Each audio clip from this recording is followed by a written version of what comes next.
அதுக்கு தான் இவ்வளோ நேரம் காத்துட்டு இருந்தேன். யா ஸ்டார்ட் பண்ணிடு ரீல்ஸ. என்ன இது, புது நம்பர்ல இருந்து மெசேஜ் வந்துட்டே இருக்கு.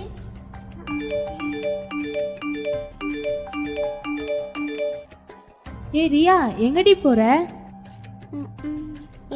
இருடி, இப்போ ரெஸ்ட் ரூம் போயிட்டு வந்துடுறேன்.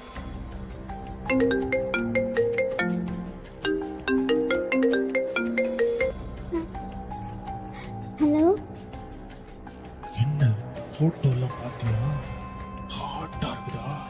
இல்ல இல்ல, என்னோட போட்டோவே இல்ல.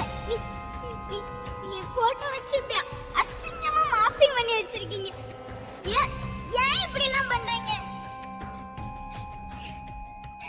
அந்த போட்டோல இருக்கிறது நீ இல்லைன்னு உனக்கு மட்டும் தான் தெரியும், வேற யாருக்கும் தெரியாது. இந்த போட்டோவை வீடியோ வெளியே விட்டேன், உன்னை பார்க்குற எல்லாரும் உன்னை அந்த மாதிரி பொண்ணு தான் பார்ப்பாங்க. இருங்க இருங்க, போலீஸ்ல கம்ப்ளைண்ட் பண்ற பாருங்க. நீ போலீஸ்ல கம்ப்ளைண்ட் பண்ணல, கம்ப்ளைண்ட் பண்ணணும்னு நினைச்சாலே உன் போட்டோ வீடியோஸ் எல்லாம் நெட்ல விட்டுருவேன்.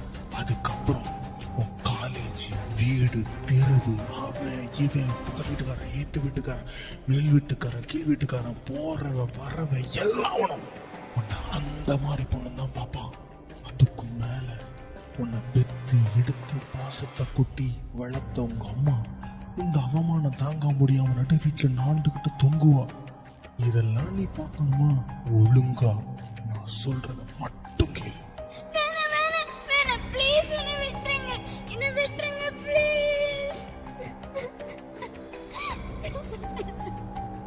இங்க பாரு, நான் எப்பெல்லாம் உன்னை கூப்பிடுறனோ அப்பெல்லாம் நீ வரணும்.